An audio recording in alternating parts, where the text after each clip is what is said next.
Good afternoon, everyone.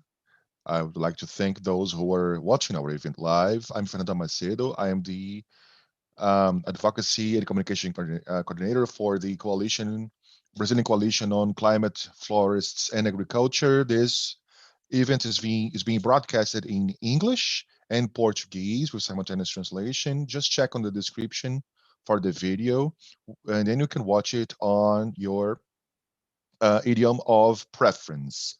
Before getting started, I'd like to contextualize that this event is being promoted by the coalition within the Possible Amazon Initiative, which is an initiative signed by those organizations, the Sistema B, the Instituto Arapiaú, Brazilian Coalition, the Brazilian Network for the Global Pact, CBDS. It was released a year ago in the 2019 Climate Week, aiming at putting together voices from the business sector for sustainable development in the Amazon region.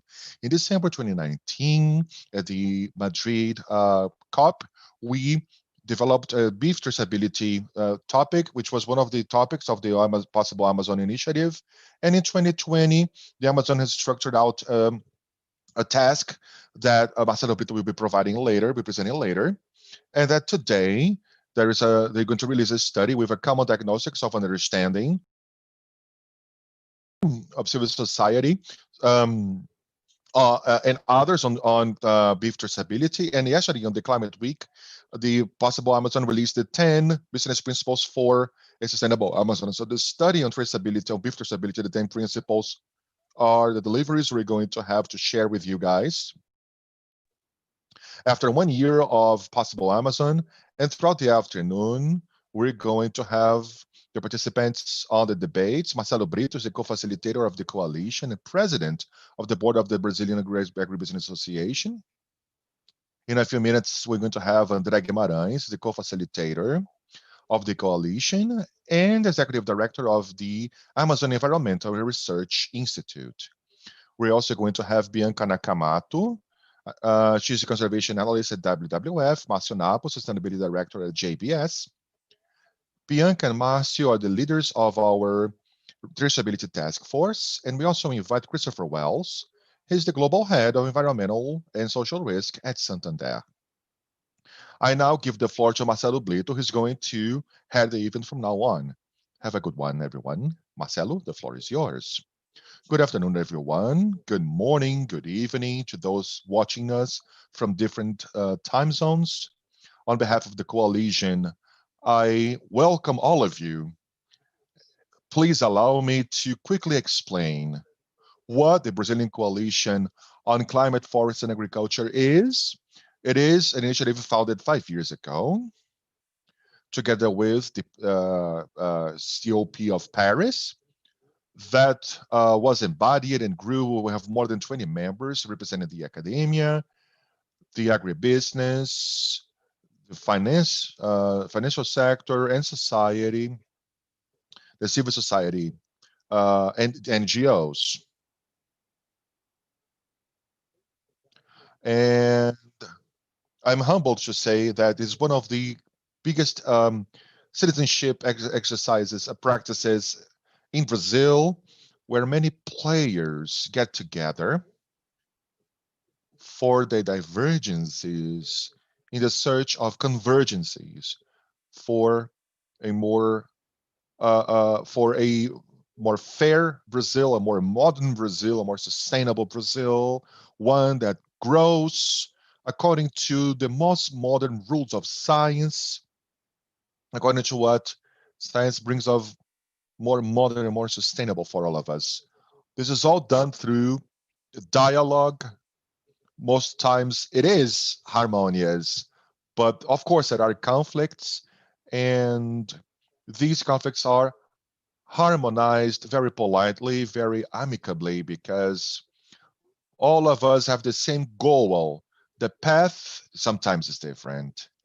Coalition also has a great responsibility in sharing national laws. I mean, in following up national laws, accompanying national laws, monitoring them with the new laws, communicating with society, and watching them closely with public agents so that the bar of Brazilian legality doesn't fall down. Here is a picture of the several members of the coalition, the different sectors, because we have, I'm not going to mention any of them because there's a little bit of everything, but you can see how many of us that are. Next one, please. And before moving to the debate itself, I would like to make two invitations here. The first, please become a member of the coalition. Be part of this Brazilian citizenship movement that discusses Brazil in the present and in the future, short-term and long-term future. If you log into our website, you're going to see coalition proposals envisioning the 2030 Brazil, envisioning Brazil of 2050. Someone can say, well, you guys are just pushing too much if you want to see too many years ahead. That's not what it's all about. We know that the future is going to be what we plan and produce in the present. So come with us. Build this present with us. That's going to shape the Brazil of the future. You guys represent big companies, big institutions, philanthropy institutes. Coalition is a nonprofit organization. We work with donations. We have donators from Brazil and the world. So please get in touch with our team and be part of this movement that is making a big difference here in Brazil. Next one, please. Well, within the coalition, as Fernanda has just explained, as a continuation of our last year's Possible Amazon meeting, we created the Beef Traceability Task Force. We don't aim at saying what has to be done, but naturally through our partner, which is AgroSuisse, to raise possibilities and paths for traceability of that sector, which is so important for Brazil. Beef is very important for Brazil. It's paramount for our economy, for this social standpoint, for the tax standpoint, generation of wealth, country development. So naturally, we have to treat this in a very Republican way. You can see on the screen the participants of this task force representing the academia, the private sector, and the civil society organizations, the NGOs. So I'm going to invite Bianca from WWF to present the work we developed. Thank you. Have a good webinar, everyone. Thank you, Marcelo, for giving the floor to me. I'd like to thank you. I'm very honored, not only in taking part of this task force that discusses such an important topic for Brazil today, but also to co-lead with Marcio Napo all of this discussion and this development of this work front in the coalition. As Marcelo and Fernanda well said, the task force has been created recently, and our first action point was to develop a study I'm going to present to you guys. I'll be releasing with you, called Beef Chain Traceability in Brazil, Challenges and Opportunities.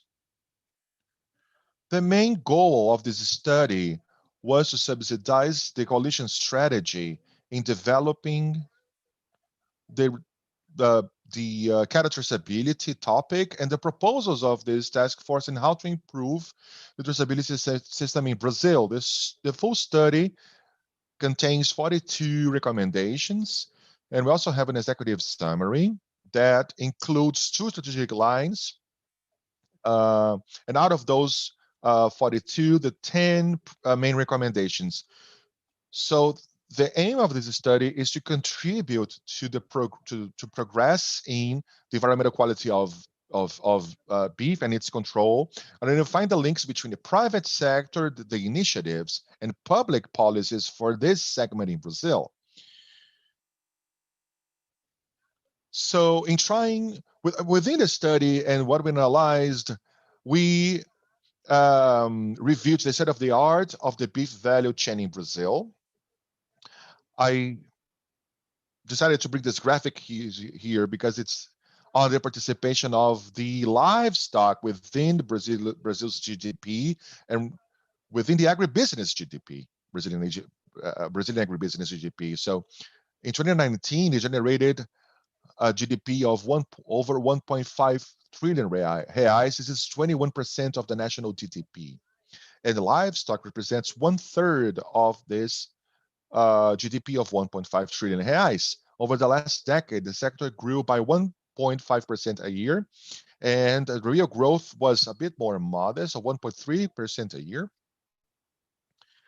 Next one, please. Why is it important in the discussion also on the deforestation and preservation of biomes?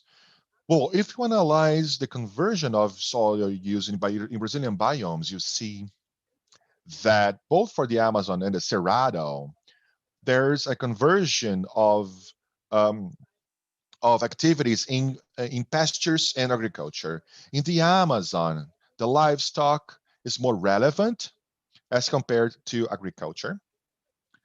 In this biome, the forest lost over 5 million hectares per year, while agriculture and livestock expanded 4.3 and 3.2 million hectares. Next one. It is important to bring a general perspective on how the types of livestock properties in Brazil are. We have 3 different types of producing properties. The ones that have full cycle, they take all the steps of the creation since the cattle is born, and then when it's prepared to slaughter. Items 2 and 3 are the other properties where there's a division in the process across different producers. So there are rural properties that only breed, which is from the time the herd is born until it is 3 months old, and then rebreeding and fattening, the other following steps up until the slaughtering. The studies points out that there have been significant advances in the types of full cycle and rebreeding and fattening cycles because they are directly linked. They connect to the meat packer and the initiatives that meat packers implement.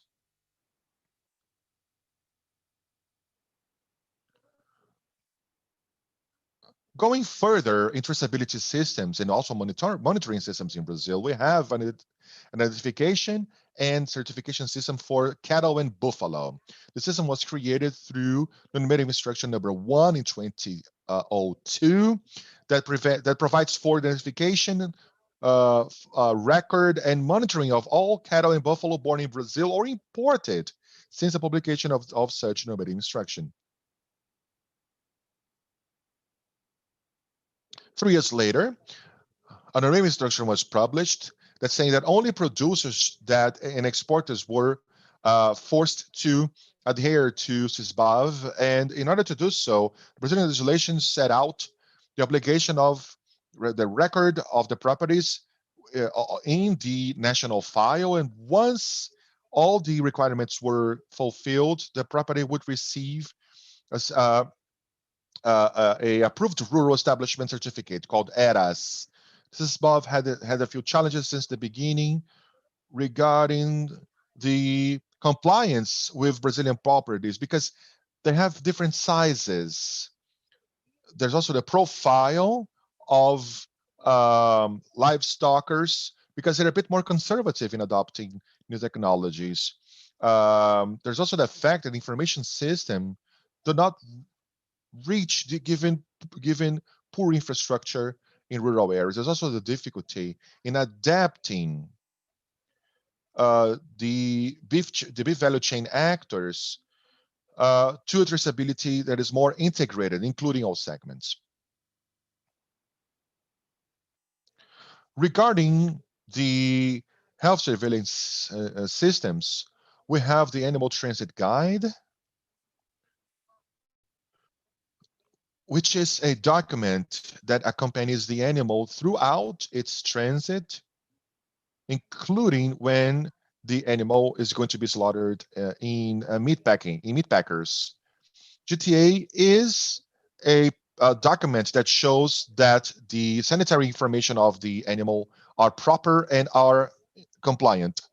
This document is issued by the state animal health control agencies, and they are mandatory, and they also prove the regularity of sanitary issues of the batch that is being transported.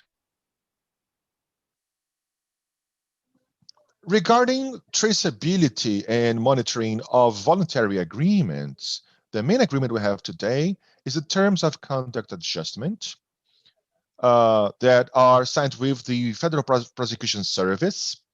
In 2009, the meatpacking industry commits to not buy animals from farms with environmental and social irregularities. These commitments include the legal Amazon, especially the states of Pará and Mato Grosso. In 2020, we have another important milestone, which was the publication of the harmonized monitoring protocol in the Amazon, an initiative, a joint initiative of the NGOs, meat packers, and also the Public Prosecution Office. In this protocol, 11 criteria for compliance are assessed. They are listed here. So we have the illegal deforestation, indigenous lands, conservation unit, environmental geospatial embargo evaluations from IBAMA, changes within the car limits, environmental embargoes, not only from IBAMA, but from this the Pará State's Department, slave labor, Rural Environment Registry, the CAR, the Rural Environmental Licensing, the issuing of GTAs and a productivity criteria. Analyzing the traceability and monitoring of voluntary agreements, we have some pieces of information that are very important. So the integration of information between GTA and CAR can be a path to identify irregularities, and make information available only for verification. The use of technology of information as satellite imagery and other instruments are a critical support for controlling suppliers to meat packers, and also improve the tracking efficiency of indirect suppliers. It is important to highlight as well that today not all public information necessary are available for transparency.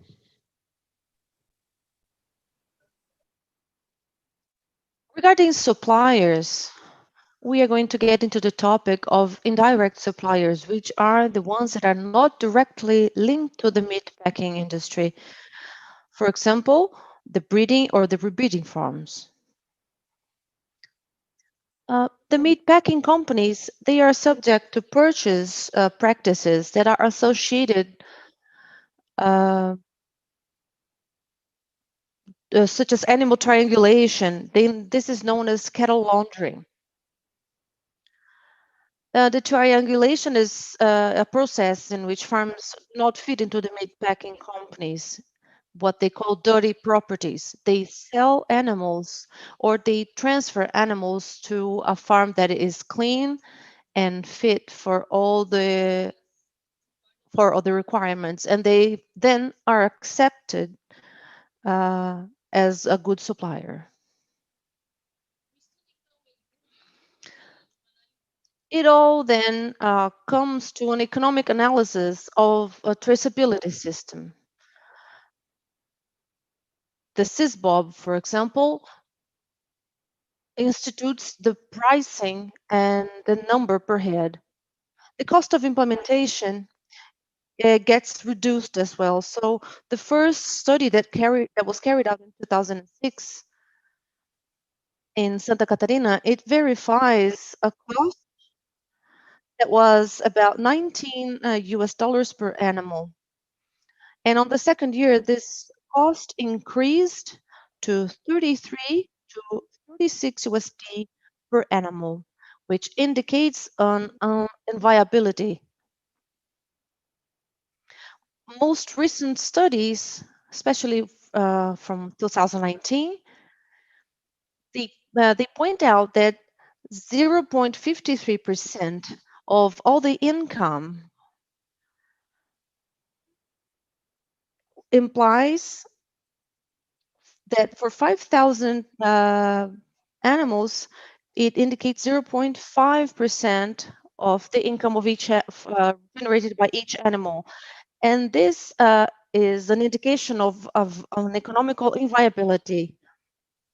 And it's not viable for small producers, but this is viable for larger producers.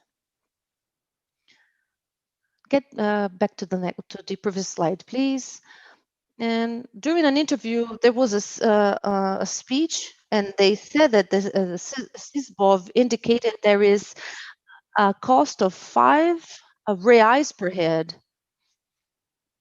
It indicates there is a differential of 2 reais per Aruba. And this is valid for the external market, which is information that we captured during an interview. Then a comparative analysis of the traceability and the monitoring systems was carried out with different countries that produce meat. I'd like to emphasize some of the data here, that the most ancient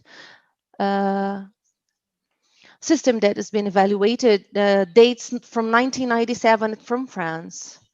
And I'd like to point out that the criteria represents a mandatory pointing of the origin of the animal, which may be verified that the other animals, the other countries do have the same sort of traceability criteria. And another thing that I'd like to mention is that access to data is important, whether it is available or not, whether from public or private sectors. We verify that most countries, especially Argentina, Canada, Paraguay, and Uruguay, they disclose such information. But Brazil, New Zealand, and the United States do not have this information as easily available. In continuation, this study also analyzes the system called SISBOG, which is the one we have in Brazil, in comparison and with all the criteria from the first column you see as listed. I'd like to also point out the fact that the origin of animals in which are required for agreements in the rural enrollment, and we do not have that information here with us. SISBOB does not have any requirement regarding the origin of animals as far as the environmental criteria is concerned, but it does have criteria for individual identification. And they demand, and other systems demand, the crossing of information from SISBOV and the transit guides from other animals. And this crossing of information only happens with suppliers that are directly linked to meat packing companies. And this happens in an unknown fashion. And based on 34 interviews, this study has carried out a SWOT analysis of strengths, weaknesses, opportunities, and threats for the initiatives of traceability we've been studying. The number of interviews, 35, they represent 46% of all the invitations we've sent. And the respondents, they represent most of the links within the supply chain. And they have significant relevance in the segment and in the theme, and so do the companies involved in this. So evaluating all strengths, we have identified 7. which are CAR and GTA are efficient in batch traceability, and also that the GTA is very well implemented today. Some distortions in CAR can be corrected with the technology that we have available today. Consulting the GTAs via blockchain, if implemented, may ensure data confidentiality. That SysBob works as an integrated system. The individual traceability contributes to good cattle management within the properties. And also that SysBob, if privatized, it can become more agile. Within the weaknesses we face, the first one that was identified was that the GTAs are not publicly available. That the use of irregular GTA for environmental traceability may create risks for health traceability. That SysBob is pricey for small properties and with small herds. That SysBob requires technical capacity for implementation, and that the traceability can lead to the exclusion, even though it may stop deforestation. And 100% of traceability, they represent an obstacle to the implementation that is necessarily gradual. These are the strengths and the weaknesses that were identified within the 35 interviews that we carried out. So the opportunities we've identified were the following. Big buyers, they put pressure on traceability. Also, there are pressures for incorporating the technology in the farms. The new chain arrangements can stimulate traceability. Also, there are funding schemes on sustainable livestock farming, and the traceability gives access to higher value markets. Within all the threats we've identified, we see that there is no internal consumer pressure concerning traceability. The traceability of production is lost when the cattle gets into the meat packing, when the food gets in there. The productivity model is very extensive. The chain is disorganized, and there are not many big players and actors, but there are many small ones.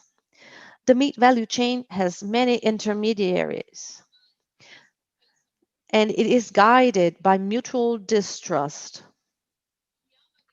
There is a demand for quantity, and it is larger than the demand for quality. The environmental traceability is not a political priority.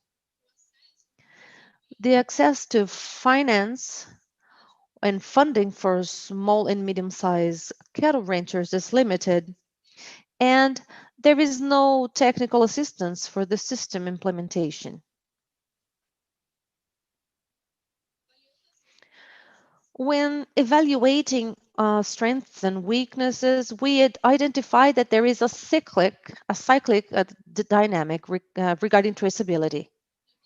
And they start with quality problems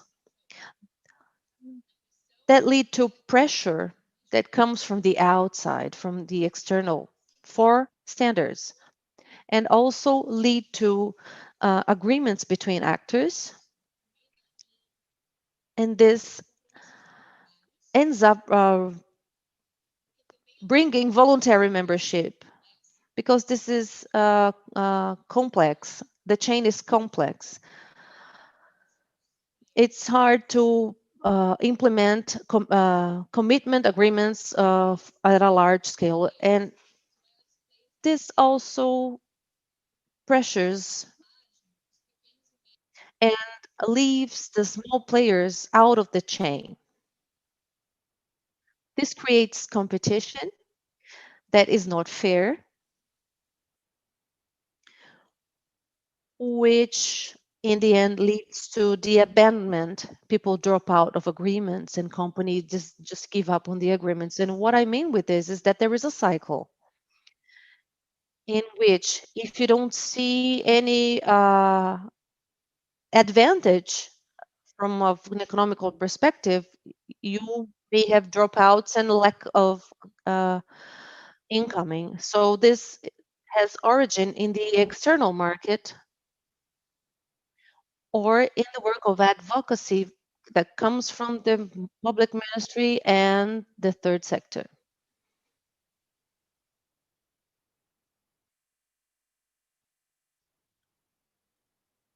This may lead to loss of competitive, especially with those who have abide to commitments, and especially with some of the meat packing companies, if they refuse to accept products from deforestation areas, it may mean that that producer, will look for an industry that has not signed any agreement or a voluntary agreement. And this has effect on the deforestation agreements. There is a common dynamic regarding quality control of meat in Brazil. And there is difficulty with the complexity of this chain. And such complexity is the reason for the established agreements uh, to be incentivized from a voluntary agreement. The norm of the norm creation, the vicious cycle, it happens because regarding the GTAs and with Strasbourg, the norms have been imposed legally to all of the actors in the supply chain, and this means that the intervention points need to be enhanced regarding traceability and monitoring. Next slide, please. Evaluating other threats to traceability in Brazil, there are some points we emphasize, which are that the pressure for meat quality is much lower than the pressure for quantity. Mechanisms for controlling deforestation and even sanitary beef conditions, they collapse due to the need to satisfy demands for market carcasses. Breeding is the main activity for deforestation to guarantee possession for its use. Deforestation due to the meat chain can only be solved if traceability is linked to access to credit and technical assistance from producers. There is a perception that this credit does not reach those who need it, and that the individual traceability should, first of all, be a tool to measure herd productivity by the producer. So this should be used as a management tool within the property. When getting into recommendations now, this study approaches two strategic lines. The first one concerns recommendations for the organization of a vertical integration of the chain based on jurisdictional models, which are, as you can see in the picture on the screen, the green circles. It means that they should be celebrated.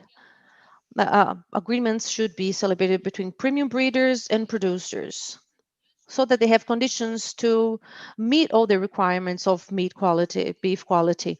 And the midterm agreements should be accepted by producers in the territory for a regional standard for quality. That would be within private agreements. The second part concerns the incorporation of recommendations for quality control with beef within the Brazilian legislation. And this encompasses all producers as a whole.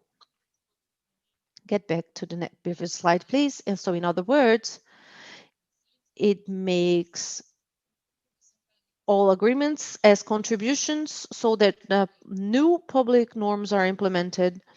It's not a presupposition that all agreements should be converted into legislation or a norm, but they are going to be essential for the minimum requirement for traceability to be determined by the state, by the government. This is the only way we can leave the cycle of frustration that has been showing within this value chain. Next slide, please. Some of the 42 recommendations, I've bring some of them here for you. For example, to integrate the chain by establishing agreement that include the action of meat packing companies to form premium supply networks and support them through the promotion of production technology, environmental conservation, and access to credit. Establishing systems of governance in the initiatives through territorial councils of livestock and forest to structure the capacity to comply and to ensure participation of civil society and support from industry and retail through the adherence to the process of traceability and monitoring. To consolidate monitoring within the integration of DTAs, CAR, and the environmental licensing information through the creation of territorial databases. It is recommended that the industry adopts a single database for the control of premium suppliers, as well as contractually establishing the obligation for these suppliers to use the same database.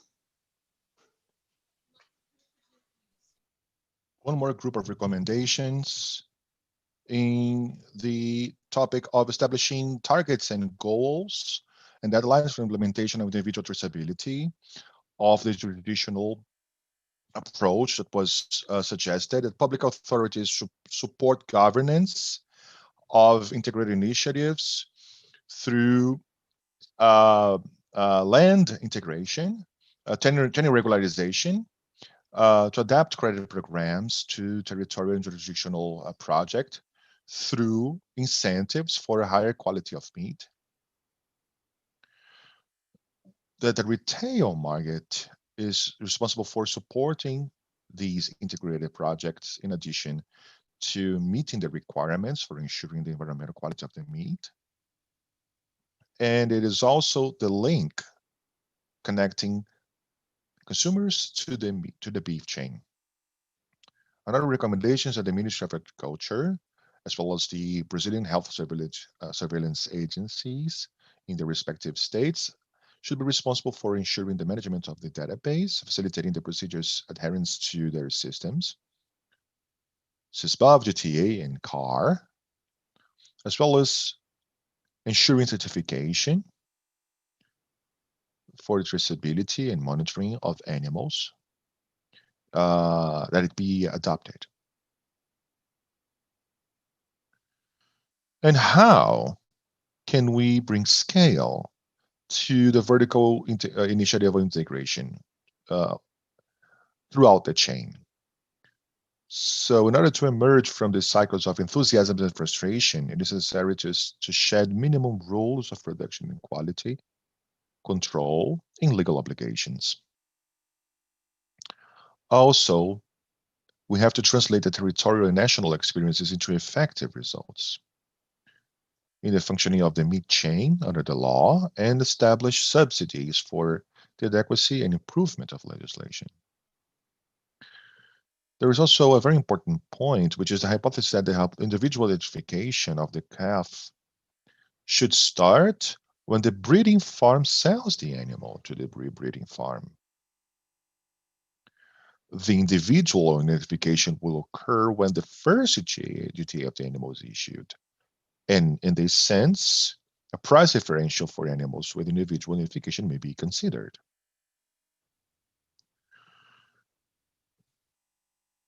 Based on the results and recommendations drafted, we built a multi-territoriality matrix based on the two criteria I'm going to mention. So logics and function on the column, governance, value chain, technical assistance, and control system. And the territorial level is the line. We have the premises of recommendations that vertical integration should be accomplished, adoption of good livestock practices, and the creation of territorial councils of livestock and forests, or the recognition of those that already exist. I'd like to bring up some points here regarding the changes required to ensure the environmental quality of the meat, which are the ones in green color. They should be highlighted. The consolidation of a database that brings information from several public sources, evaluating some cattle suppliers.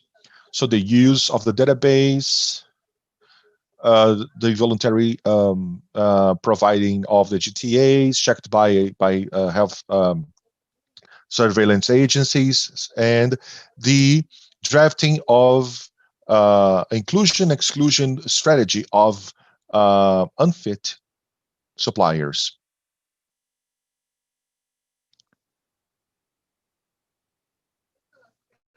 Regarding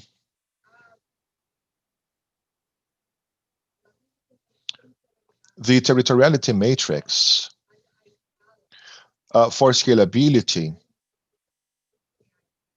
for territorial initiatives, for the national initiative, there's a set of changes, long-term changes, that I sum up in recommendations made above in order to disclose good practices that we hope to see in the vertical integration projects.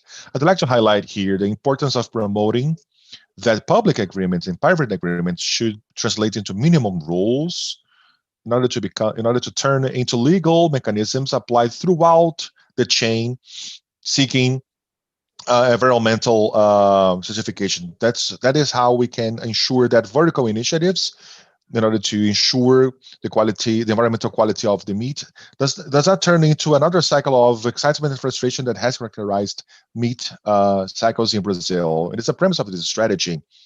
The ones in red, in color, that the agreements reached or equivalent mechanisms are a model to draft public policies throughout the levels, federal, state, and municipal levels. Next, please.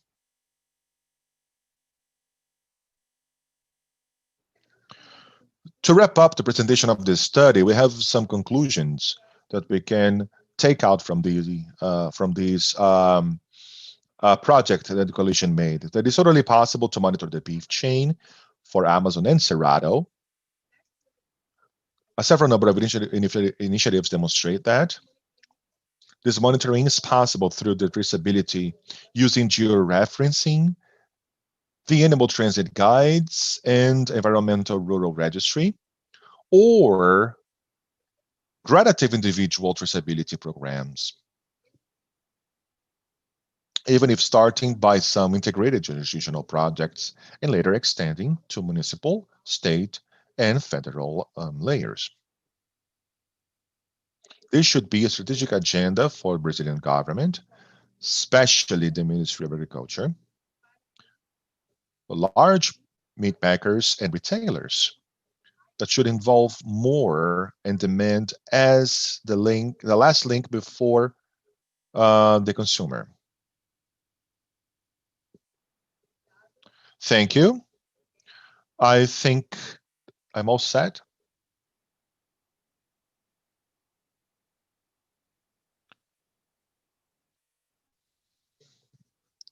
Thank you, Bianca.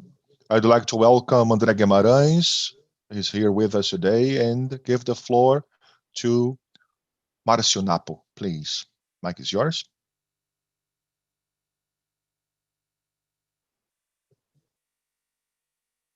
Marcio, can you hear us? Hi, Marcelo. Hi, everyone. Good afternoon. I would like to say how thankful and how happy I am to join this talk. Master, sorry to interrupt you. Your camera is off. Sorry.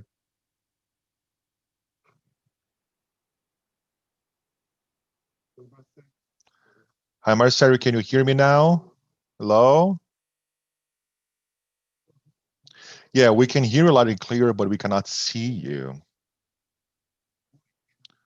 Yeah. Mm. So once again, thank you, Marcelo.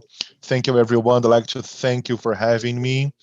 This is such an important debate for livestock, and most of all, I'd like to thank all of those that took part in this study drafting. It was extremely wealthy, and Bianca, thank you for explaining the study before. I have 15 minutes, and my task is to comment on the study. This is so broad, such a complex study. That's another challenge we're going to try to accomplish on the next few minutes. In this regard, we're going to go directly into the fundamentals of the paper. We have to understand its core, and this is very well written on the first strategic guideline. I'm going to read it out loud to you guys. First, foster the broadening of vertical initiatives by using principles adopted by jurisdictional models that set out criteria to allow for animal suppliers to have condition to comply with beef environmental control requirements as premium suppliers. Medium-term agreements should be reached to for medium-term basis and environmental commitments. So the key concepts that I put here are initiatives or integration of models for vertically in the chain, jurisdictional or territorial approach, and creation of premium suppliers. For me, this pretty much sums up the main points of the paper. We have a first milestone here. Beyond the detailing that was made throughout the paper and was very well explained by Bianca before, the first milestone that the study brings is the proposal of a new arrangement for the sector based on the three key concepts. This is very innovative. This is very daring, and I think we can comment on the paper on the feasibility of this new arrangement based on the three concepts. The first concept that I've said would be the idea that it can promote vertical integration of the chain. If you don't know, there are some industries, some production chains that are more, others are less integrated. So within the protein industry, chains that are fully integrated, that are totally integrated vertically in Brazil. This is an example. The birds and swine chains that was developed in southern Brazil, producers of poultry and swines are integrated. So there's a close relationship where the industry provides inputs, technical assistance. They have nearly full control of the production process in partnership with the producers that are more of a service provider within the production model, which is very consolidated. The sugar cane industry will be another interesting example because actually there isn't a cane producer separated from the processing industry within 50 kilometers. The palm oil industry, Marcelo Palma worked in that for so long. So when we go to the livestock industry, it is a classic example of an industry that is completely non-integrated. As we usually say, it is an industry that is too segmented in three very well set up links: breeding, rebreeding, and the producer that is specialized in termination or fattening. And in addition, this producer that sells the animal to the meat packers or the fattening producer or the termination operates in a market that is free of commodities. I mean, we have to go every day to the supermarket to buy to the market to buy raw material. Not 10% of the material that is higher. There is a contract of future delivery, which means that 90% of this market happens in the dynamics of the day by day based on the SL price, as it is called in Brazil, and then is adapted to local markets. So really, it is a market where the relationship between the processor and the producer of raw material happens very informally. Which is very different from other industries. The idea of promoting a vertical integration of the meat chain is very daring. Also because the cattle production is one of a long cycle. So let's bring this into parameters with other examples.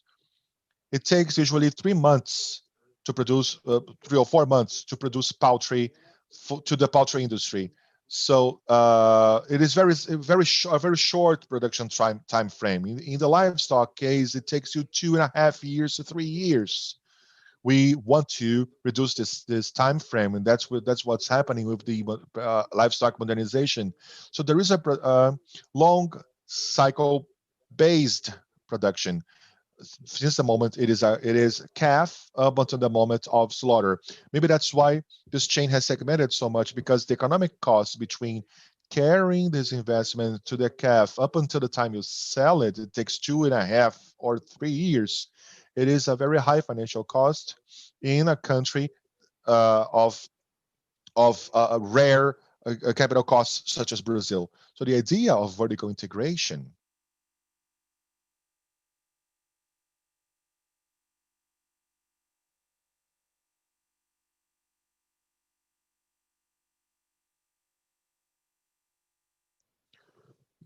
Can you still hear him? No, I don't think so.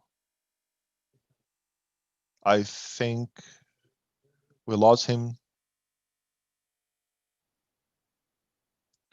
So let's give the floor to Christopher Wells, and when Márcio is back, he will Acho melhor assim. wrap up his talk. Yeah, that would be better. Chris?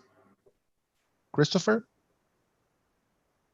So I'd like to thank you for the opportunity. When Márcio is back, I can stop, and then he keeps talking. Well, first off, I'd like to congratulate you guys for this study.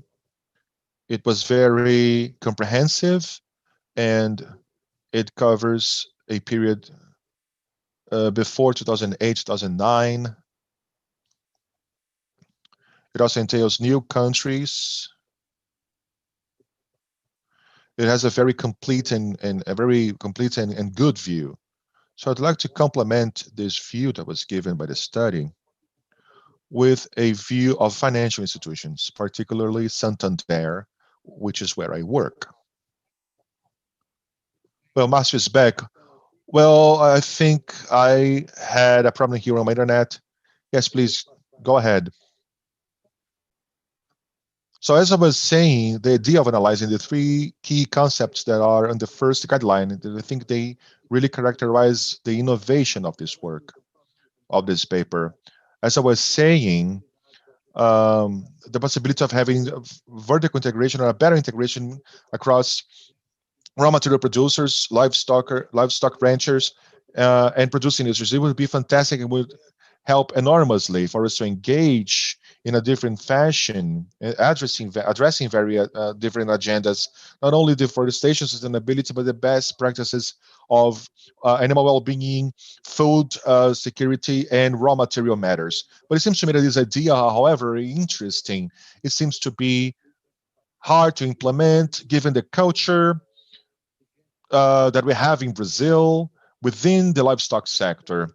And also, as I said, the structure itself of the industry, one that was born with all characteristics that are not integrated. So I think it is very unlikely that we are able to do that. The second concept of jurisdictional approach and territorial approach, we're very coherent with the idea of integration, because I can set out a territory and work concentrated in that territory. There are chances of broadening your relationship and therefore your engagement with the chains.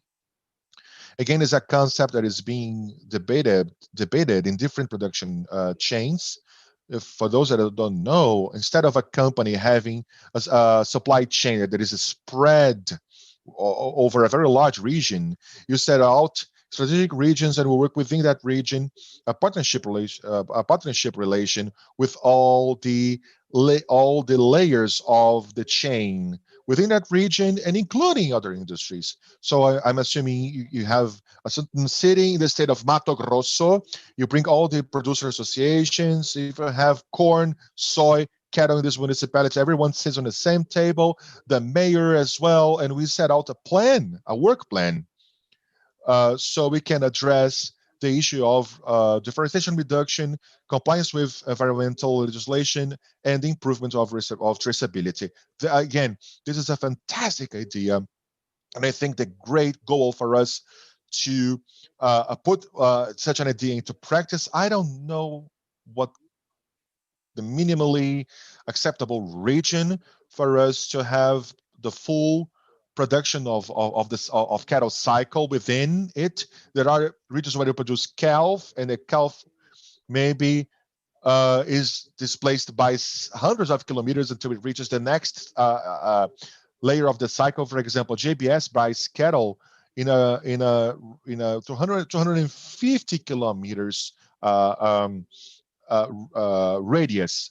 It can be a small country, but that's the dynamics of the country. This would entail many municipalities. So I don't know what kind of territorial jurisdictional unit of measure we can use, as I've said, for us to account for the radius and reach both of meat packers. And within this radius, for it to be effective, the full traceability idea, you would have the three layers of the chain. You would have condition and quantity, breeding, rebreeding, and fattening producers. We would create a small country of livestock, self-sufficient, because if you have animals coming from outside of the jurisdiction, it is more complex. The whole traceability is much more complex as well. The third element, finally, within the study, and again, I think it is very coherent with the idea of vertical integration of the chain and the territorial approach, would be creating a class of suppliers, premium suppliers, meaning that they are more advanced in the environmental agenda, in reducing deforestation and traceability itself, and premium because in this regard, as the study poses, these suppliers and basically the products that arise from this production chain would have some kind of benefit of advantage in the market within this process. Once again, it is our understanding that the idea of commodities with some kind of differentiation in terms of price is an extremely important leverage for us to have a transformation effect in some production chains, speed up some modernization processes, addressing sustainability issues. Once again, as I've said, as we usually say in the company, meat is from the market standpoint is based on color, flavor, and smell. That's what characterizes the product called meat, especially beef. And that based on these attributes, you can make some differentiations in market in terms of premium products based on the qualities and characteristics of the product. So when we talk about sustainability, we're basically saying production conditions that are most of the times untangible characteristics, that they are in the farm, and there's always a high challenge to communicate that in the other edge and add value in the type of production process entailed in a given product to characterize it as premium, and so it have a price differentiation ahead. We do not know There are any no examples where we that can were able clearly to characterize premium products from the sustainability perspective. There are good examples in the coffee industry, but what prevails there is quality associated to the productive systems and not really sustainable characteristics of the producing process. Just to wrap up, this study brings two important issues. One, it encompasses as a whole, and as it was said by Bianca, it brings the history of traceability in the country It brings some comparisons among countries and in which countries this has advanced, and puts some challenges towards what we call individual traceability per animal. And I think it's a condition and a very important step, but it's not enough to have the traceability really implemented, but it's just not enough. But it also brings a concern. Shouldn't we think of another system, another arrangement of production in which we could revolutionize the productive systems? And I'm thinking of a non-integrated chain, uh, one chain with a more vertical integration type and more partnership, including processors and producers. And again, if I invest today in a set of producers, it's harder for us to establish a long-term contract because the payback is going to take longer. And if we think of the free rider the figure, the person that has not been part of this investment but collects results from this, why not migrating from one completely scattered chain with each meat packing operating in their own region, and they are spread in a very large area? And let's try to think of switching to another approach and working in parts of territories, in parts of which, for example, we detect a larger risk of deforestation, and then we consider putting this into action. These are some of the challenges that I think that are hard for this implementation. Of course, when we put the money on the table, most of the problems will end up being solved faster. But in an industry, in a beef industry, which is a commodity of low margin, we just cannot insert everything we think of in this chain.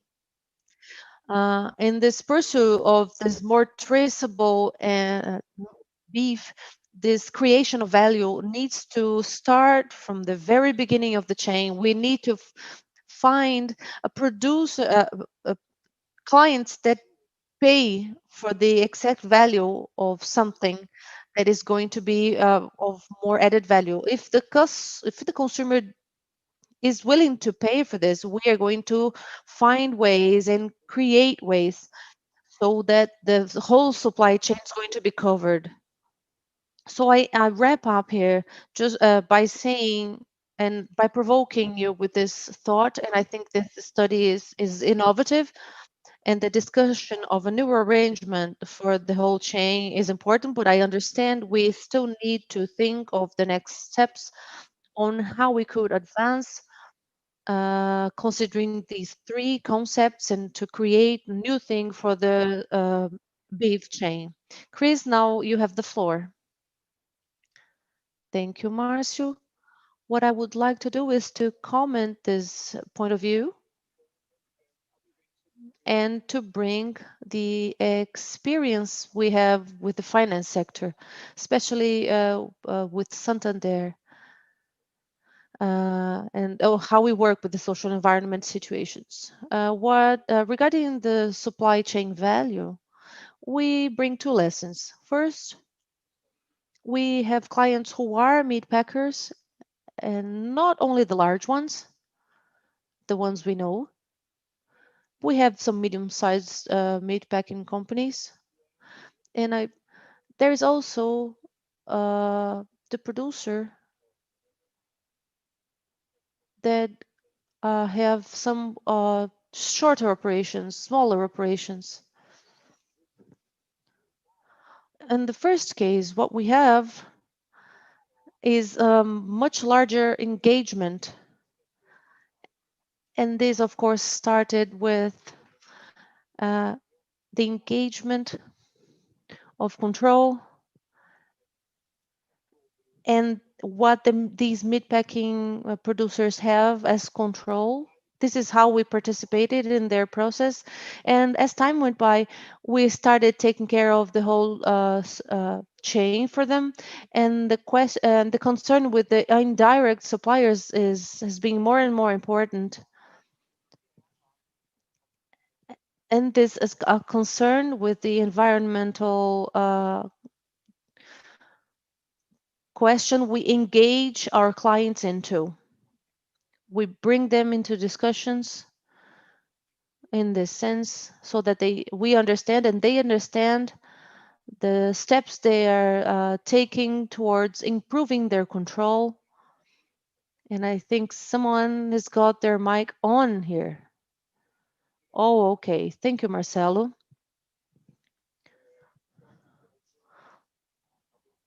So, in order to verify what are the controls that these meatpacking companies have regarding the indirect suppliers, this is something we have in our agenda.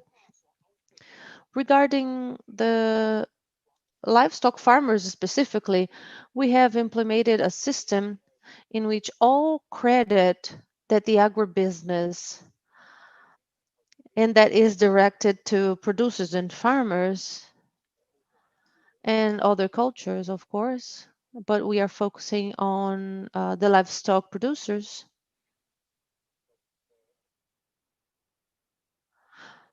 If they go through a social environmental analysis, we have a universe of about 5,000 clients, and they are analyzed with a technology we have. Well, we use the satellite photographing and database involving IBAMA, indigenous lands. So there are things of the sort. Then the system is very detailed and the process is detailed so that when we are lending money to a producer, we just make sure that the livestock is in a farm that meets all the social environmental requirements. We're getting to a point in which we are linking the funding with meat packing controls. We need a much larger technology to be able to do this in full. This is one of the suggestions that we have with studies within the studies from the coalition. So looking ahead, talking about the possible Amazon and Santander, we are taking more and more care of this analysis, and we analyze the indirect suppliers and looking into opportunities. We are one of the largest banks, one of the largest private banks in Brazil that is involved in the agribusiness and livestocking funding. And in order to advance and to go further with the many forms that we can work this and help those who need to be adequate and meet the requirements for financial money borrowing. And along with the WWF and the coalition, we are members of the sustainable animal farming, and we are one of the founding members, and I am part of the board of directors and council, and this is a very important forum to discuss the system. And we promote a guide to promote the best practices among the producers and with indicators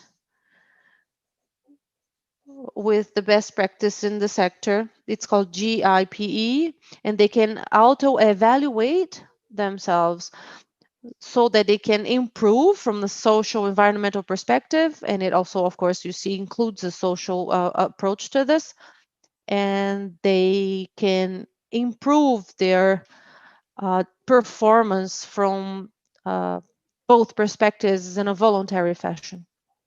What I'd like to comment is that I am very open to any questions you may have.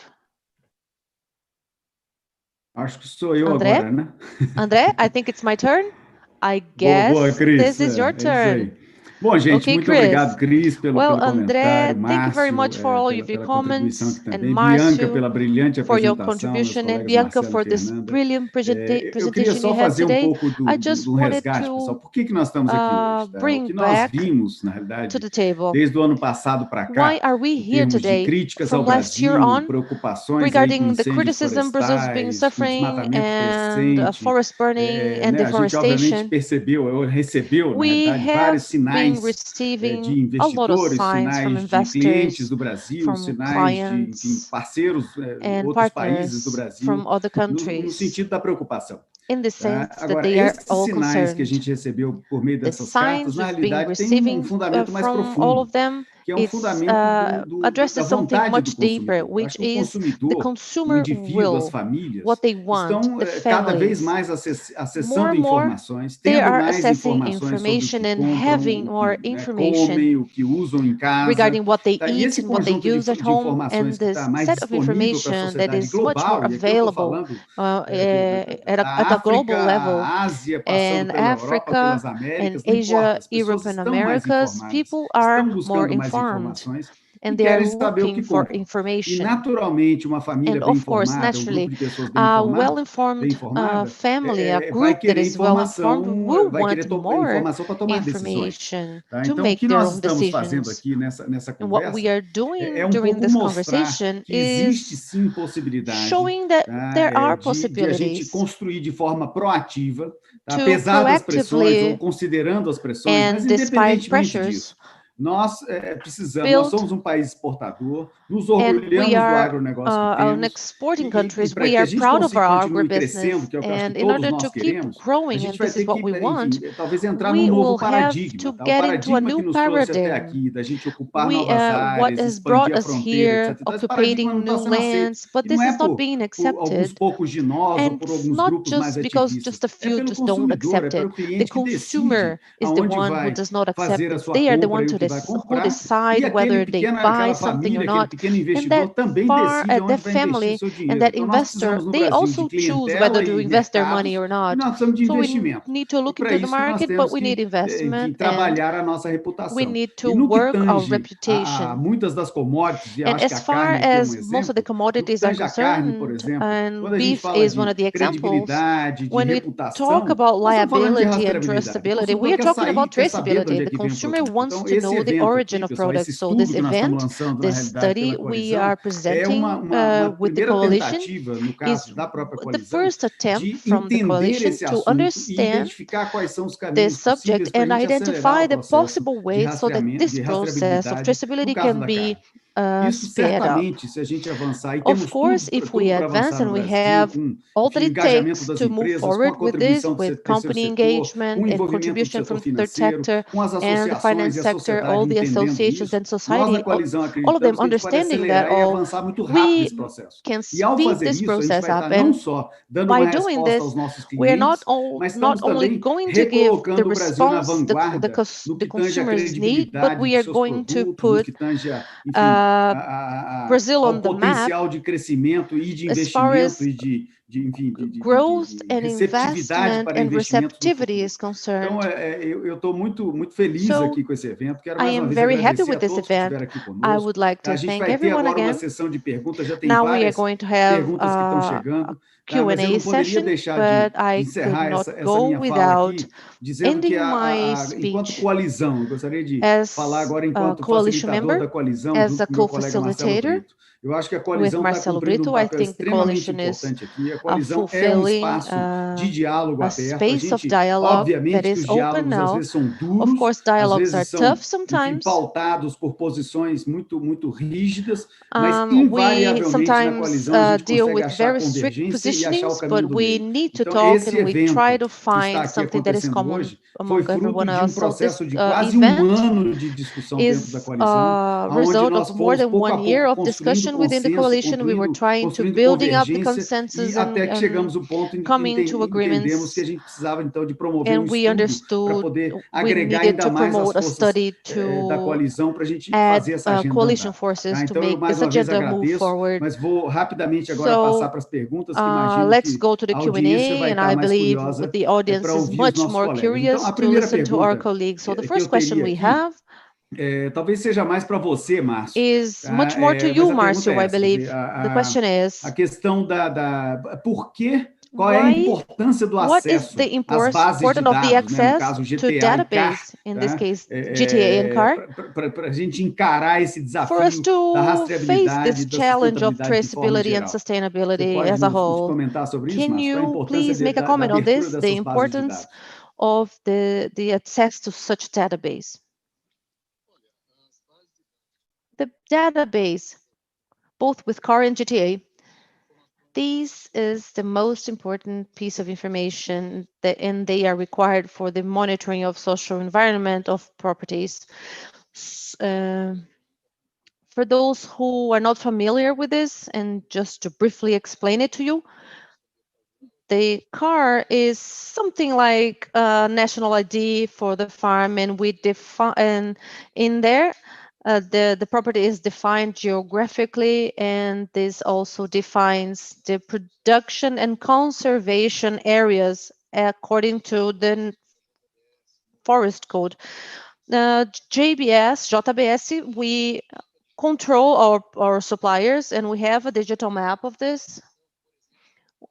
We cross information with polygonals of deforestation and indigenous land, and when there is overlapping of such database, if we spot any problem, we know that this property will probably have not fulfilled some of the requirements in the Amazon, for example. So in this case, CARS is the main element for us to have a forest map and make a few decisions. In the case of GTA, it's a little bit different. It's with the GTA that we understand what the properties are and where each animal has been. In general, whenever there's animal movement, it is important and it's necessary by law indicating the GTA, the origin and destination of that animal. So animal movement demands a GTA. And also from the farm into the meat packer, you will need a GTA for that movement. When we have a supply chain, we need to verify every chain and to understand where the animal was and to map this so that you can have a full analysis of the supply chain and see if the criteria has been met regarding sustainability. At the same time, both bases have the challenges. With COD, there is a public databases. All of the maps are in there, but the public database does not bring all the farm identification. So this modification you will have to obtain from the supplier. It is a condition for the cattle selling. You will need a number of about 17 characters. We can identify the car for that property specifically, and then we can run all the analysis that we require. Some of the database are of exclusive use of the government, and that is based including new engagement process for direct suppliers, giving access to the GTA databases so we can have how to select, so we can select indirect suppliers of the chain and the chain links regarding sustainability. I'd like to listen to your perspective and yours, Chris, on the same question. The civil society view, the financial society view. How can you open GTA? How does that bring more perspectives for your businesses? Quickly, Bianca and then Chris. Okay, Andrea, thank you for letting me speak. the main perspective is the necessity of the development of traceability within the chain. The current documents we have, so for the traceability, we need to know where the cattle comes from, what it goes to, and we need to have environmental info. So today, the documents we have that offer both needs in terms of traceability are the ones I've mentioned, but not necessarily they have to be those ones, GT and CAR. We have been discussing and developing a strategy based on today's reality and how we can develop this traceability topic with the documents we have today. The main need is to have an information piece of the animal transit and where it goes. So that is why we advocate in terms of transparency of information. We have to develop this topic so we can have the whole beef chain traced, and we can get to know the links of the chain and how it is made responsibly. If you have traceability, you bring to light all the links of the chain that produced without deforestation, without irregularities. So this is also brought to light once we have higher traceability in the chain. Okay, Bianca, Chris, financial sector view. So while accessing GTA within a legal background that is totally legalized, this would help the finance sector a lot. This would help verify if the meat packer complies with requirements. We could trace different points, and also the two views that I've mentioned, the financial operations in the meat packer and the livestock view. So there would be a link between them. Just remember, Brazil, in spite of the whole criticism that we sometimes suffer in Brazil, one of the good things Brazil has is a very good quality and quantity of the government. So in just a few minutes, you're able to get to know if a producer has an embargo, if there are things that were geo-referenced. So if the government is able to complement that, it would be great. But this has to be within the law and respecting people's privacy. Thank you, Chris. I have another question. It's a more general question. If anyone that feels comfortable, please answer it. We had a recent experience with livestock, which is the animal sanity issue. It used to be like, if I don't buy meat from Brazil because there's fever, and they would close all entire regions. Sometimes an entire state would not be able to export meat. This was made.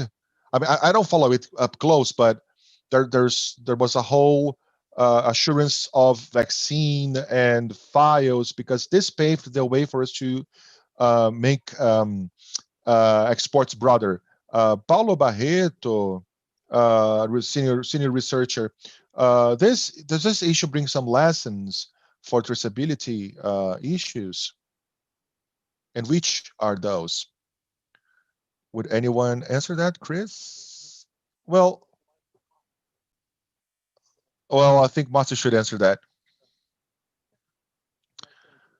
This is a question for the industry, really. Or before anything, Andre, this point that you raised is very important. Brazil is acknowledged as a very safe country from the food security and sanity standpoint, given that Brazil exports to over 100 countries. In terms of export wallet of a portfolio of diversity of countries, no other country in the world reaches so many external markets as Brazil. This was only possible not only because of the quality of Brazilian meat, but given the trust that our sanitary system brings. It was built throughout many years, and the paramount element is GTA. So for us, regardless of anything, the vast majority of producers, small, big, breeding, rebreeding, that termination, they request GTA to make cattle transactions, and they understand this is a win-win document if everyone does it, and everyone lose, and some lose if some don't do it. Everyone loses if some don't do it. So kudos for the country for building such a robust country of sanitary control based on GTA, and in the whole process of vaccination and so on and so on. So it is a case, it is a win-win relationship. Unlike other countries, we're talking about traceability. There's all the idea Uruguay was able to place an ear tag in all of their horde. Well, there's 15 million heads there. We have 200 million heads. So it is, we will not compare it to any other player. We operate in a very differentiated scale, even compared to large countries like the United States. So it's always a bigger challenge to make this, to make it work. So we do have good examples.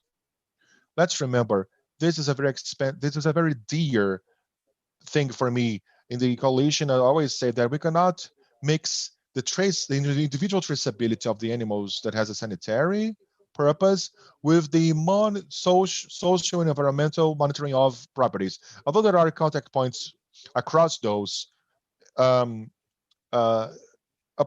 they're very different. Even if I have equal traceability across the animals, just that does not guarantee full monitoring and good quality monitoring of the properties. You need that there should be some bridges. It's not just an ear tag issue. This ear tag should be georeferenced by satellites, so it can link the cattle to the property it is located. And then you do have a robust, safe mechanism of environmental traceability associated to the animal. So to finish off, when there is a mobilization of the whole value chain and the government, things take place, things happen. That's what happened to the sanitary system. When there was this call and everyone understood this agenda, it happened. Maybe we're going through a similar moment in the environmental agenda and getting this mobilization, these engagements from all parts, and so we can turn this page and have monitoring across the chain. Marcelo Brito, do you have a question? Yes, I'd like to tease the three of you here. If you feel comfortable, just go ahead and answer that. Based on other commodities that are more advanced in terms of traceability, the first point is traceability was only made because someone requested and required it. There was a consumer. I, myself, as a consumer, go somewhere and I say, well, I want this to be done. And if I say this and there's a product that serves me, this producer is going to do that. So if the external market is requesting this to national companies, I am sure that national meat packers are going to do that. We should just know if the national consumers is going to request that in what quantity. In traceability processes in place in the world, around the world, and they work very well. What happened in the beginning of the process, there was an exclusion of small producers that were unable to mobilize as fast as they needed. How can we build this system in Brazil properly? Because the private sector is going to build this for their exports. I am sure about that. But how can we, in terms of Brazil, how can we build something that would bring assurance to Brazilian consumers? Most of the meat consumed in Brazil does not have the same quality assurance as exported meats. So how can you bring traceability? I agree with Marcio. It doesn't have to be per head. It can be in terms of environmental terms. It can be jurisdictional, because what you want to ensure legality within. But how can we do all that without excluding the chain? How can we au contraire, including the whole chain in terms of traceability? Well, I think we need another event for that. Chris, Bianca, Marcio, over to you. You're the experts. Or there should be someone with a GTA. the leaders in this issue could offer a path. Marcio, what do you think? Chris, I wasn't able to listen to you. I was saying that there should be someone from retail in this panel, someone from Carrefour, Pão de Açúcar, Walmart, the leaders in this issue from supermarkets. Maybe they could explain to us how we could move on in this regard. Marcio, if you would like to comment on that. Well, Marcelo, bringing our standpoint here, the discussion we have today on traceability in the context that you mentioned is the tip of the iceberg. In what regard? Well, what we have today is a higher demand from livestock towards modernization of Brazilian livestock. As I mentioned, traceability is one of the items of that demand. But we need, because the market requires that, we have to advance the best practices of animal well-being, of environmental sustainability, of productivity increase, animal slaughtering. We have to produce higher quality raw materials. So this whole typification of carcass, which is a new revolutionary element that came to the sector over the last 5 years. 10 years ago, the bad ox and the good the bad ox and the good ox had the same value. The bad bull and the good bull had the same value, but it was now this has a new price. So there are many demands, underlying demands. And they impact the producing system and producers. So does a typical producer, the typical rancher, is he going to be able to advance in all of those agendas and transition into an extensive pecuary, a more professional livestock, more productive livestock?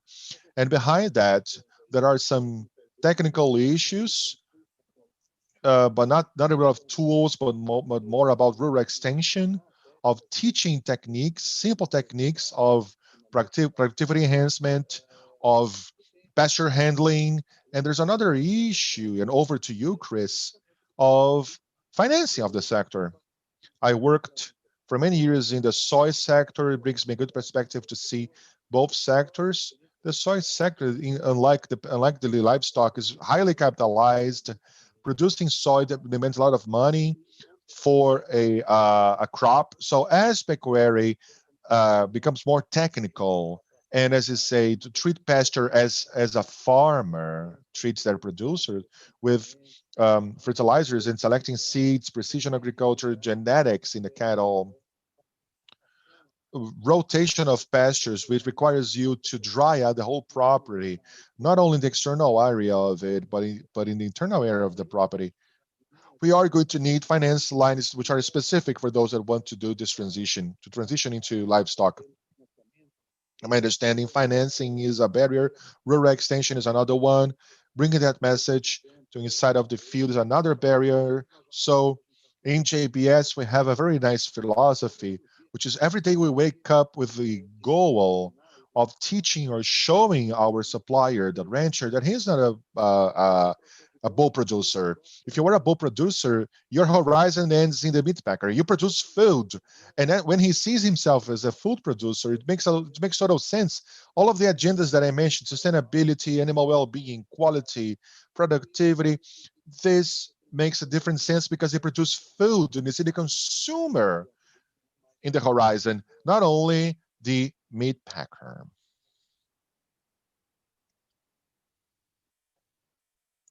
Not only from the finance standpoint, but from the experience standpoint that I had in other areas. 20, 30 years ago, in the environmental area, the big drama was recycling, trash recycling. So companies had to make sure that the the packaging of the products that were sold in the market, sodas, milk cartons, cans, could be recycled. Today, it is unthinkable for a company or a soda or food company to release a product in a pack that is not recyclable.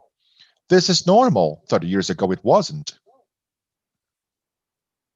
So we are in this stage where people think that meat comes from a place that is sustainable. So we don't want it to take 30 more years, but we should have the same awareness that when you buy meat at a supermarket, of course, it comes from a place that is fully controlled and done. Great, Chris. Marcelo, has your question been answered? Yes, I have another great question from Michael Schuchter, which he is from the German corporation. He asks, what could be the role of the international cooperation in enhancing traceability of the beef chain? We have bad news from outside, but we shouldn't forget that Brazil has a history of cooperation with many countries, Germany, Norway, United States, many other countries.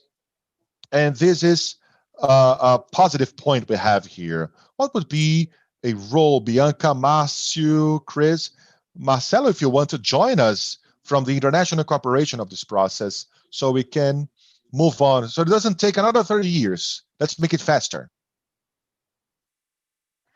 Can I start?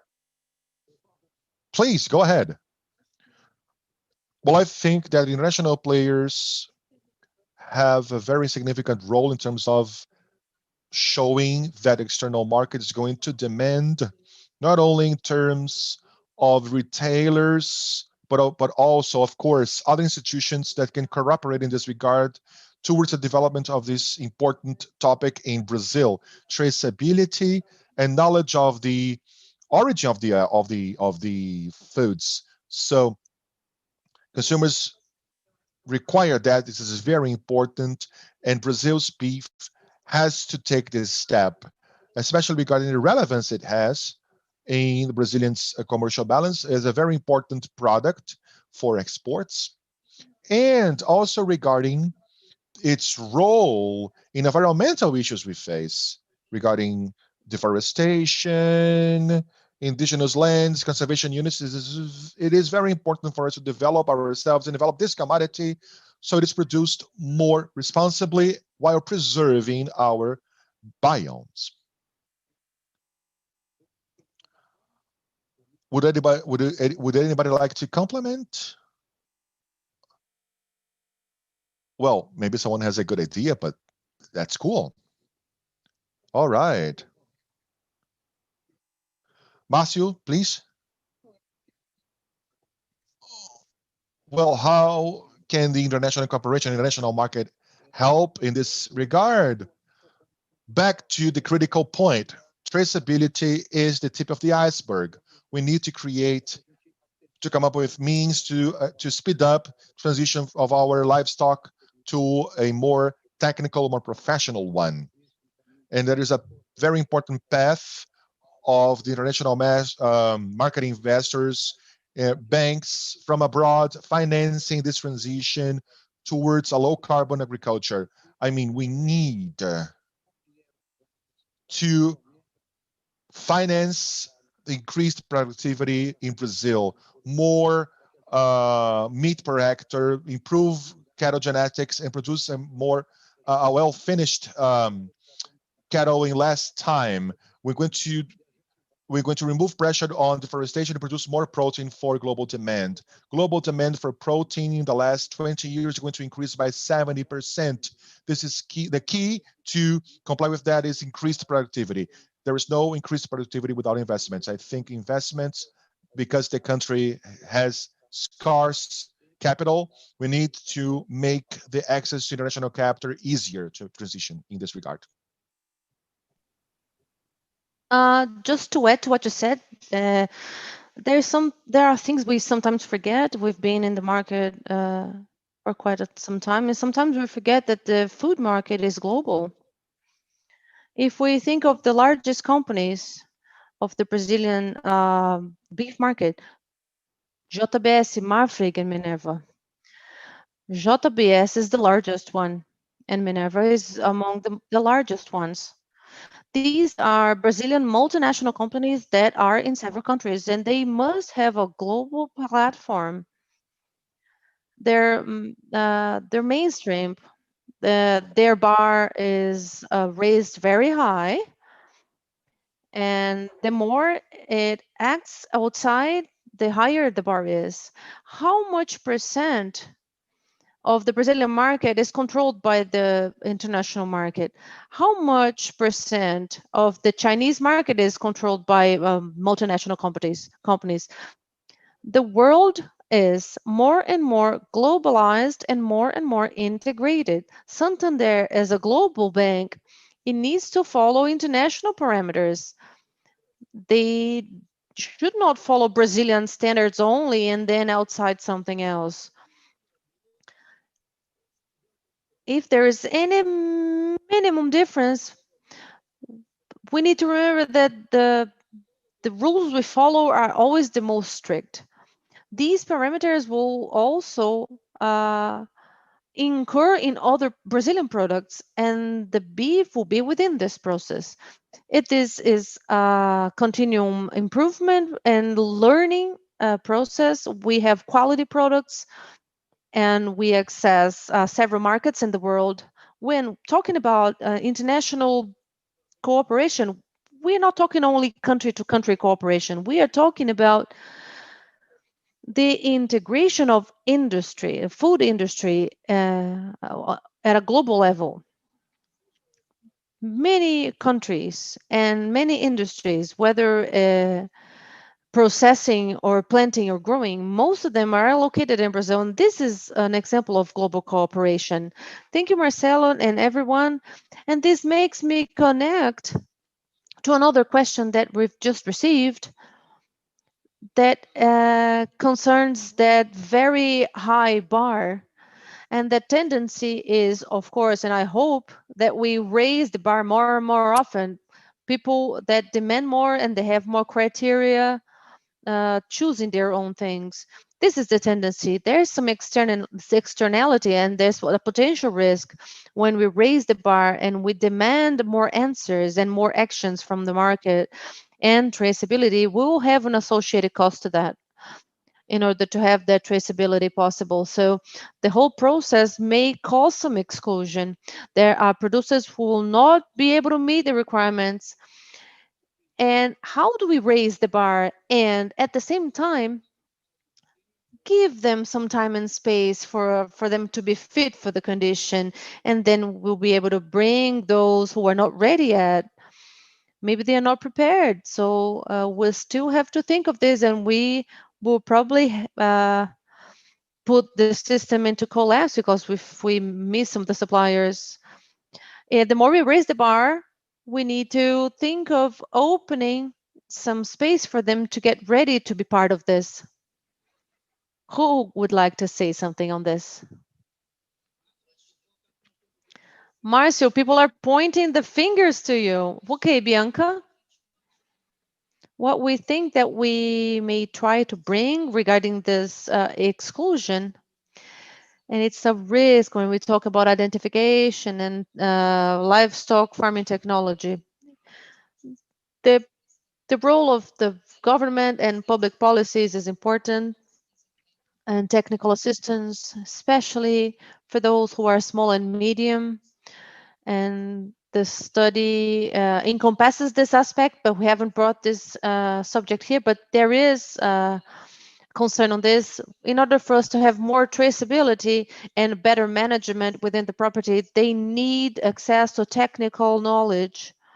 And I think this is important. Another thing that is important in my point of view is, and it is also within the study, is that the development of such traceability is only possible if we have easier and facilitated access to credit.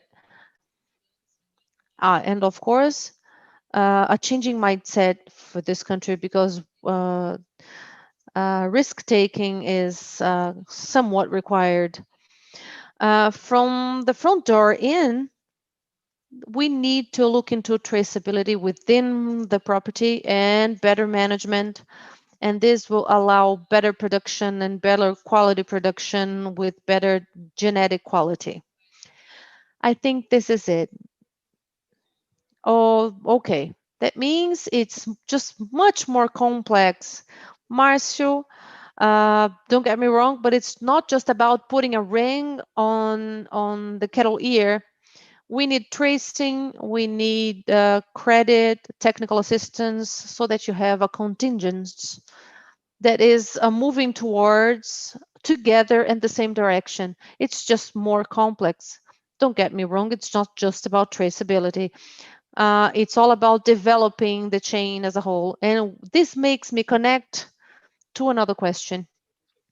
From Marafora, I'm going to read her question. Is this possible to have sectorial collective traceability with public-private partnership and traceability per company? And I'd even add to this question, is this possible, and is this compatible to have both systems coexisting and public-private sectors involved all together? Marcio, would you say something? Well, hi, Marina. How are you? Thank you for your question. I don't know if this is very clear for me. I don't know if I understood her question well, and then I'm going to repeat myself because I may have understood it wrong. Traceability from a health perspective, it's doing well, thank you, and it's coming from the government. This is a state situation. We are talking about public health. And what we are dealing with here is something different, in my opinion. For example, this is how can we ensure quality and sanitation from all the producers and farms we're talking about. And this is something new for private sector and the public sector. And it's sort of hard to understand how both things could work together. In the end, there is also some distortion in the approach of all this problem. It's just something that the minor controlling the major, and this brings risk. And why should I discuss traceability in Ireland, for example? There's no deforesting over there, and this is not a risk element there. But this is risk in Brazil, especially in the north area of the country. So the way to address this concern here is if we have deforestation growing year over year, and if we didn't have such deforestation, we wouldn't have to discuss this traceability. We need to broaden our perspective towards this problem. Don't you think it's more efficient to work as a society towards preserving, conserving our area and prevent deforestation? Don't you think this would bring another perspective to this discussion? Because traceability itself is a way of health control. We are bringing the environmental control in place because we have deforestation. So the root of the problem is that we have to discuss how to decrease deforestation.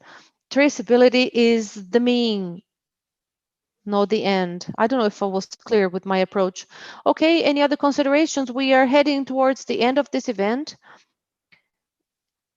and we are just about ending our time. Anybody with any consideration? I think that Marcio's consideration was great. Thank you for this explanation, Marcio. So as you started speaking, the financial sector has recently shown, and involving Santander and Bradesco and Itaú, they've shown serious concern with everything that's happening, and the commitment with what has been addressed. One of the ideas that has been disclosed is the increase of credit lines just to help the turnaround of the Amazon and sustainable activities and the economy. Do you see, Chris, there is a role for bioeconomy and such activities directly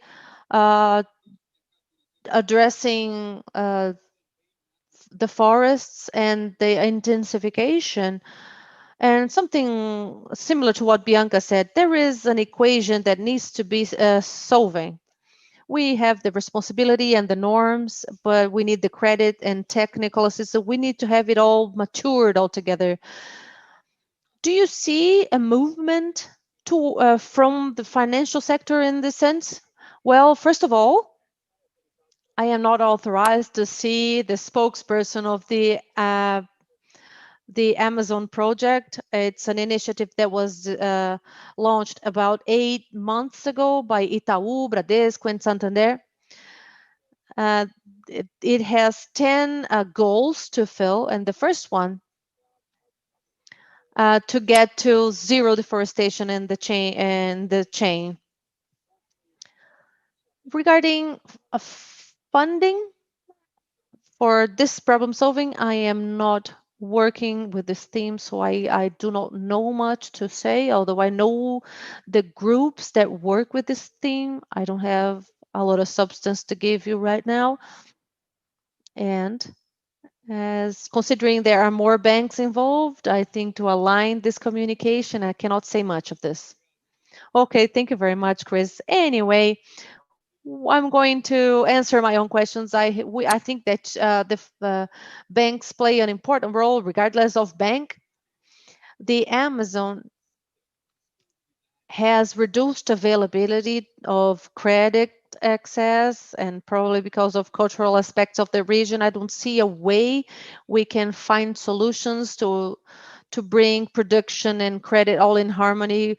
But with good credit lines and technical possibilities and infrastructure and companies that are committed to the decrease in deforestation within their supply chain, this needs to be a sectorial analysis when we are heading towards the end of this event. But I'd like to thank very much Bianca and Chris and Marcio for being here with us, Marcelo and Fernanda for coordinating this effort, and to the whole coalition.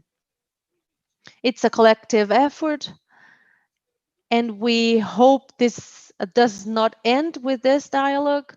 We would like to understand a bit more of traceability and the state of the art. And there are more themes.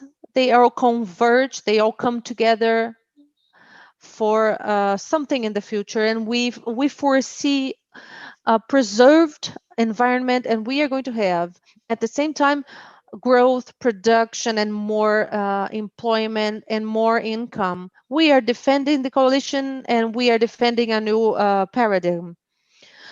It is possible to bring preservation in conservation and harmony. Brazil has advanced in this recent past towards this direction, and I think we have the responsibility of going further. We'd like to thank every one of you. All of the partners are on the screen for you to show. The institutional support we have from some of the entities, but in special, I'd like to thank Good Energies, because they are the ones who funded this project. They've been supporting the coalition, so this is a special thank you to Good Energies that helped us carry out this study. Thank you very much. This event is ending now, but please visit the coalition, get to know coalition, and participate, take part. This is something we enjoy doing. We put sustainability on track. The low carbon economy needs to be voiced, and we need to put everything in compatibility. Thank you very much, and I'll see you later.